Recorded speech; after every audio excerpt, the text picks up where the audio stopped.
some nights I think I will not wake up the next morning. Either I will be dead or between the rebels. They used to bomb everywhere. You can't imagine, every time. I will never ever forget how our house was shaking. Our glass of the house were broken. And my grandmother, she is an old woman that time. And she was like walking and she was screaming. Everyone was screaming because it was just near our house. It was a really big chaos. That time I tried to contact foreign media and tell them, you have to come to Yemen, guys, and you have to cover the war in Yemen. No one knows what's going on in Yemen.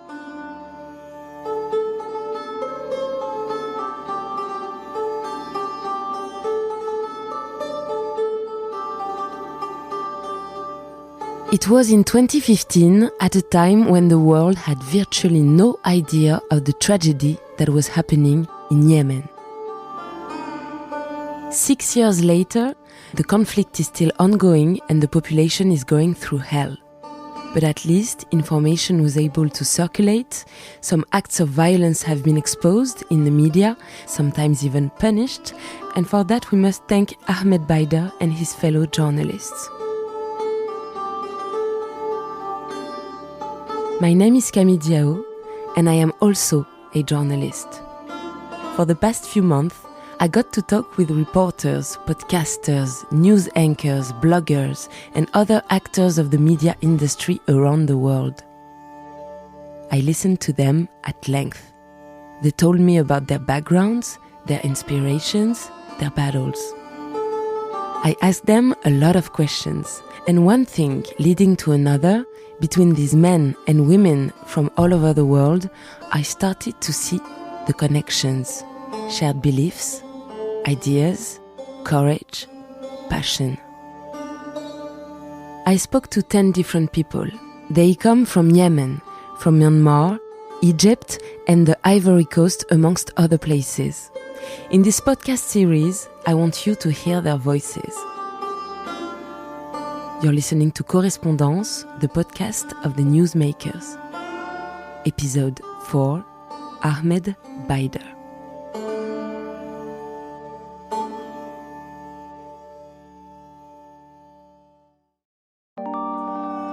Well, over the past few days, we've been monitoring social media. الآن بالنسبة للديمقراطية. Он рассказывает один. Но мы видим, что высокая явка.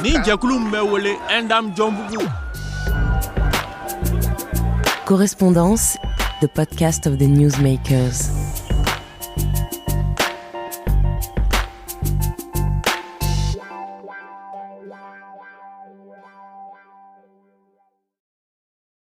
Ahmed Baider is a young Yemeni TV producer who has been extensively covering the crisis in his country for foreign media such as ITV News, the BBC, Sky News, and Channel 4. Ahmed is 28 years old. He was born in Sanaa, the capital of Yemen.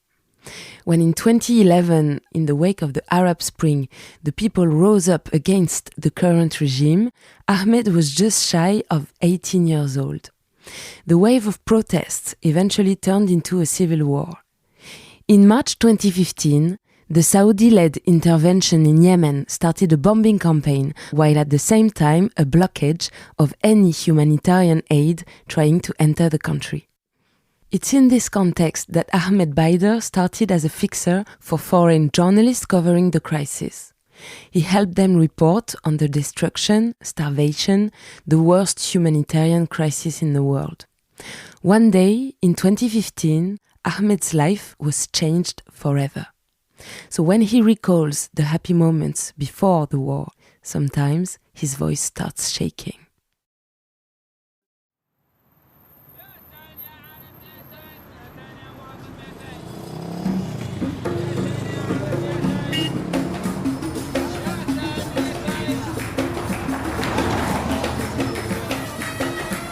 Me as a human being born in Yemen, I born in 1993. That time in the 90s, in my childhood, I remember that our country is one of the most beautiful countries in the world.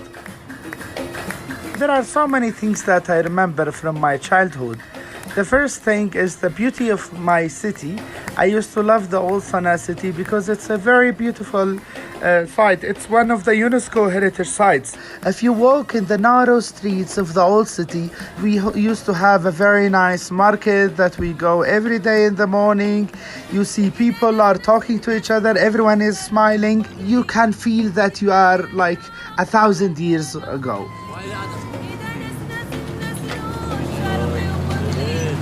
When I raised up, I used to work in our family business. We used to have a hotel called Tashtala Hotel in the old Sanaa city. When I was 15, then I started my career as a guide. So I used to go with the tourists from our hotel and try to take them around the city to show them how the city is divided, to show them Bab al-Yemen, the great door that we have. And at the same time, we go to the old market to enjoy buying beautiful Yemeni traditional silver and also enjoying the Yemeni food. I met so many people from around the world. They were in love with that beautiful city. And I try to discover the world cultures through tourists.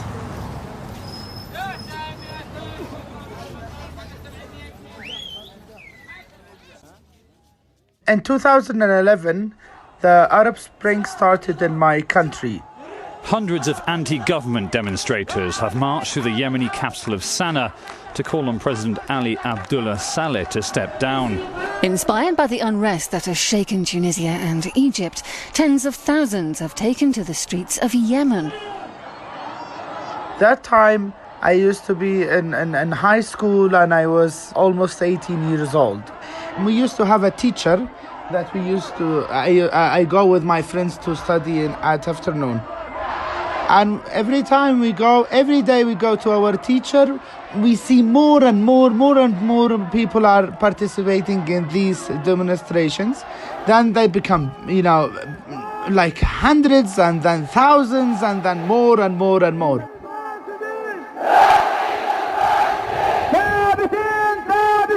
People calling for justice, everyone is calling for human rights. We felt, oh wow, oh my God, that means like people are very upset from their situation and everyone is suffering and they really want to do a change.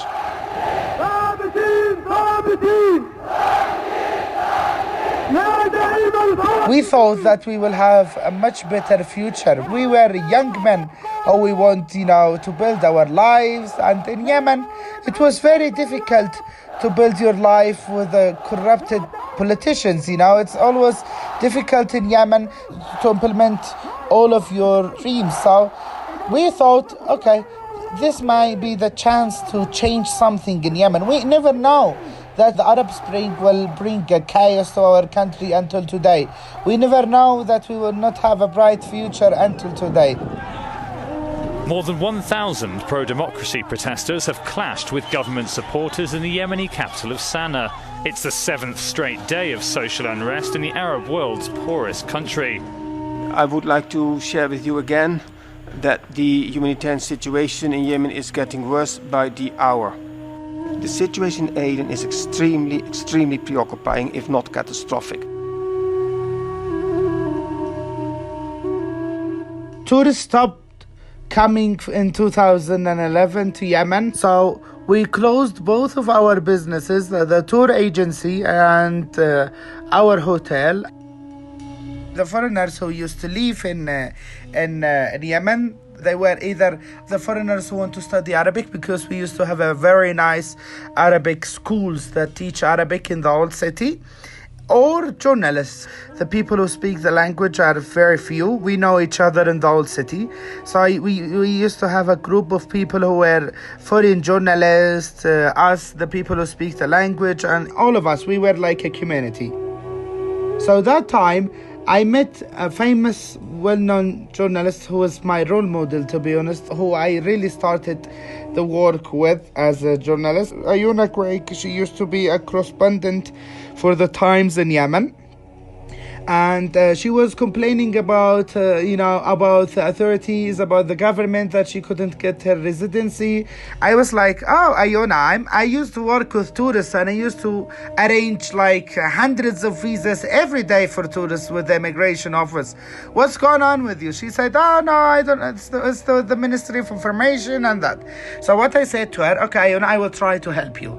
And I take all of her paperwork to the immigration office, and she got her residency. She was shocked, and she was very happy, and she said, oh, you are my hero, you did it. And she was very happy.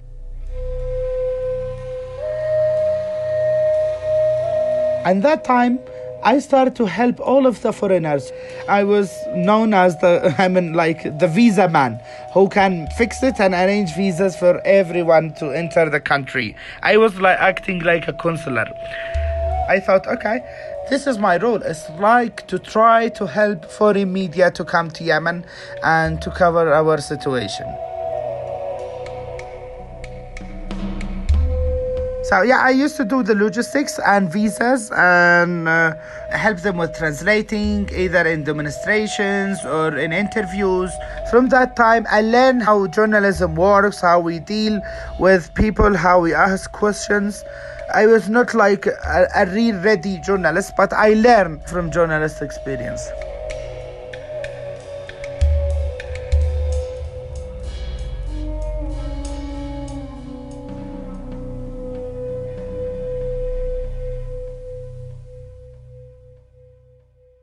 The war started with the coalition. It was 25 of March 2015.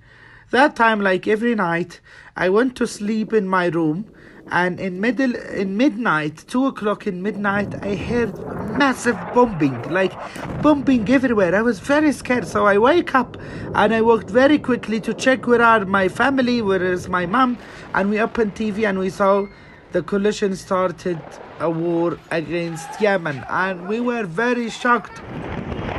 A day of deadly bombing by Saudi-led warplanes has killed at least 80 people in Yemen's capital Sanaa and in an area along the border with Saudi Arabia. As Saudi Arabia continues its air campaign against Houthi rebels in Yemen, aid workers claim a strike has killed at least 40 people. Dozens of Yemenis were killed in overnight battles in the capital of Sanaa. Civilians again the victims after a Saudi-led coalition airstrike in Yemen.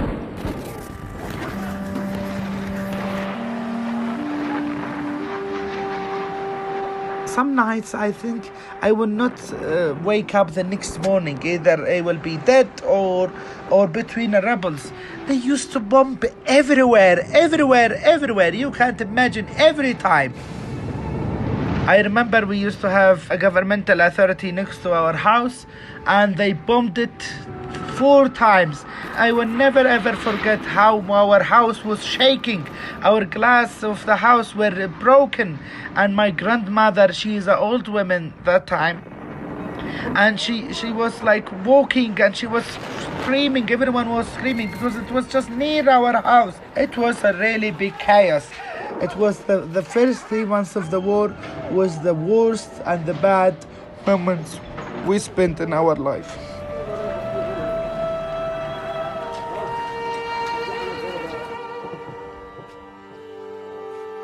I felt my responsibility is to share my people's voice to the world and tell them what's going on in our country.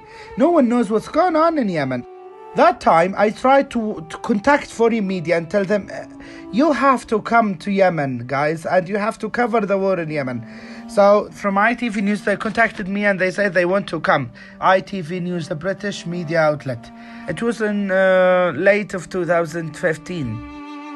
So I prepared for them everything, and I met someone called Paul Tyson. He is the head of crews and producer with ITV News. That time, he was the producer of that crew. And he's the one who encouraged me and supported me to be a producer like him. And he told me, Ahmed, without you, we can't be in Yemen. So you have to be part of the story and you have to work with us the whole time. He encouraged me to search for the stories. He helped me to be a real professional producer. And that's why I am a journalist producer today.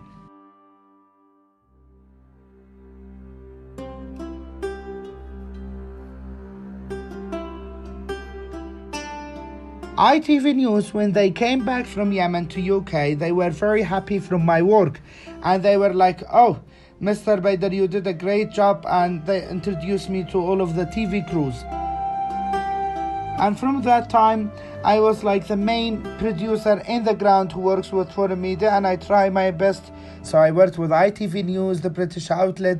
Then I worked with BBC, with CNN, with ABC News, with PBS News America.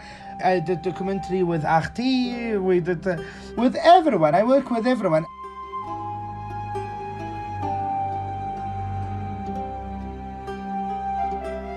We used to go to villages. We highlight the malnutrition stories. We highlight cluster bomb stories. And that time, one of the famous stories that I couldn't forget is Al Cobra Hall bombing. There was a funeral in Sanaa that was full of political people and big government leaders. And we were, covering stories in villages. We suddenly heard that Al Cobra Hall was attacked. We were very shocked. I mean, how a funeral hall will be attacked? Usually funerals in Yemen contains more than 1,000 or 2,000 people inside the funeral. Imagine, that was a big massacre.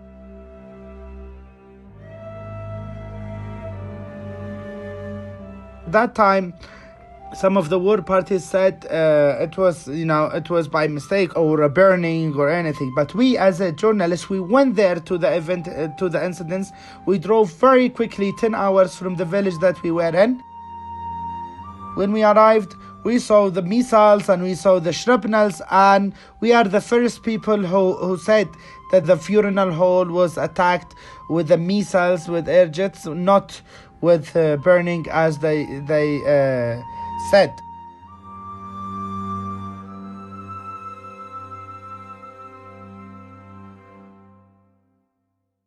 That time in 2017, I was called by CFI, a project manager called Firas Hamawi. He said to me, "Hello, Mr. Baider, we heard that you help foreign media in Yemen and we are looking forward to do a project in Yemen. We are CFI, it's the French media agency that develop local media all around the world." I said, "Wow, that's very interesting.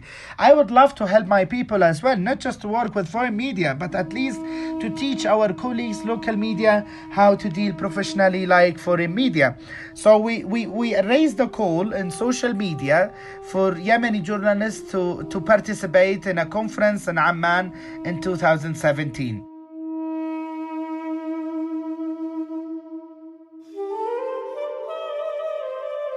So we managed to bring journalists from all around the country, and we opened a call for everyone to participate.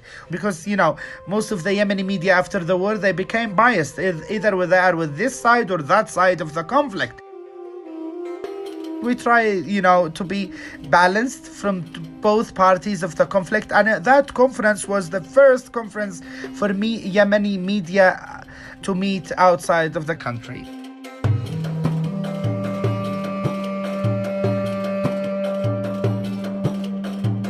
So we were stopped in the airport, in Aden airport, saying that some of the journalists are with one of the conflict parties and they are not allowed to travel. And I tried to convince them, and I said, we have to go. The 25 Yemeni journalists should go together.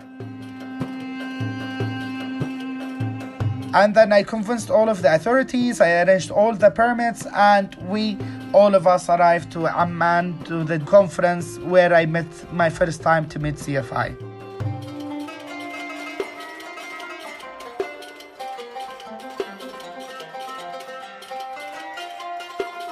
The 25 journalists, they were young Yemeni journalists, women and men. We tried to brought, people from TV, people from radio, people from newspapers in Yemen. Journalists were discussing. Everyone had a chance to talk and to share their experience and what are the difficulties and what they need to improve their skills. Most of the journalists believe that they need to talk about the humanitarian situation, and all of them were complaining. They said, even though we work with local media, but most of the local media, they have their bias, so they need a platform that they can share their stories, their humanitarian stories, with no changing in it. So that time, the idea of YMR plus Yemen Media Emergency Response came, and I supported this, this project from the beginning.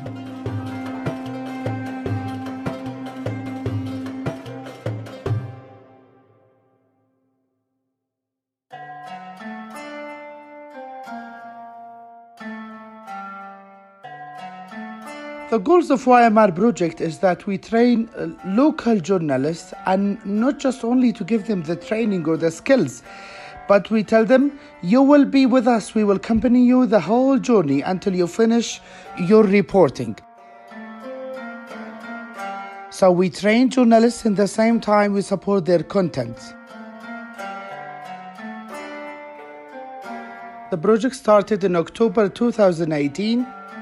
In this project, we trained more than 280 journalists from all around the Yemen. We share with them different skills. We tell them how to write about the humans, how to write about the humanitarian situation without engaging the political situation in their stories. And in the same time, we care about solution journalism. It's not like you just write a report or write about a human or about someone that's affected by the war. But you, as a journalist, you have a role that you have to solve this problem, try to help to solve this problem. We did also relations, we try to engage Yemeni journalists with local NGOs as well, as we all believe that NGOs go to the field every day, so they know the stories as well. So we need them to share these stories with the humanitarian journalists, so both of us can create a good network that can help Yemeni people.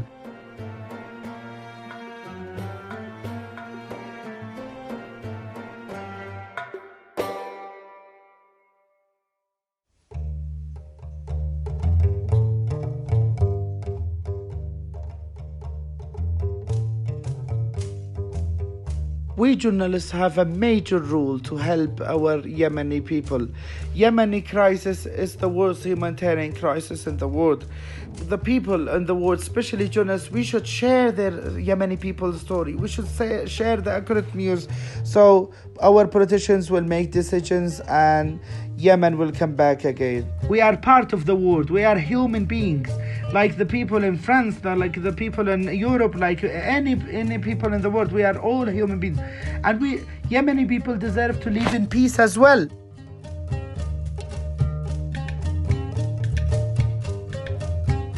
The most important story in Yemen is not the political story, it's the human story.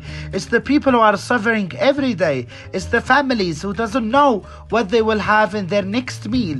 It's the children who are starving to death. It's the people who don't have salaries from the government since 2 years now. It's the people who suffer from the basic needs. They don't have electricity, water, anything. So I believe my duty is to help my people to show the world the reality and try to find a solution for the country.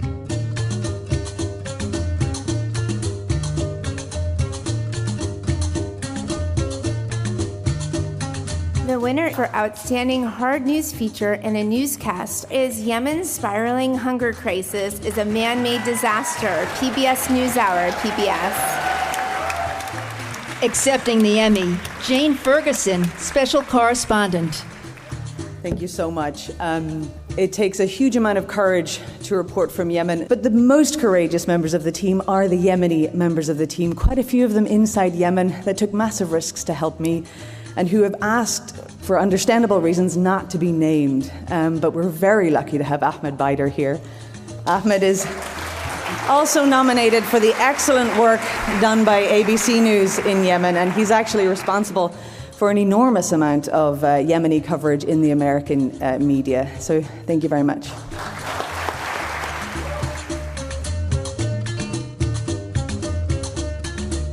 On September 24, 2019, British journalist Jane Ferguson received the Emmy Award for Outstanding Hard News Feature Story in a Newscast, an award she shared with Ahmed Baider for a story about the causes of Yemen's spiraling hunger crisis. That night, Ahmed was standing on the stage. He had just arrived in New York after a suspense of 2 months, which ended the day before when he received his American visa. Only the time difference allowed him to arrive in time for the ceremony. Today, the war in Yemen still doesn't seem to come to an end. Since the beginning of the conflict, 5 million people have been displaced. 3/4 of Yemeni people are starving. And Ahmed continues to believe that it is necessary to inform not only the rest of the world, but also the local populations. To make the right decisions, they need independent, reliable, and fact-checked information. And that's what Ahmed has been fighting for. Correspondances is a podcast series brought to you by CFI, the French Media Development Agency. In the next episode, you will hear the story of a blogger, podcaster, and activist from Cameroon. Her name is Anne-Marie Beffoun. See you then.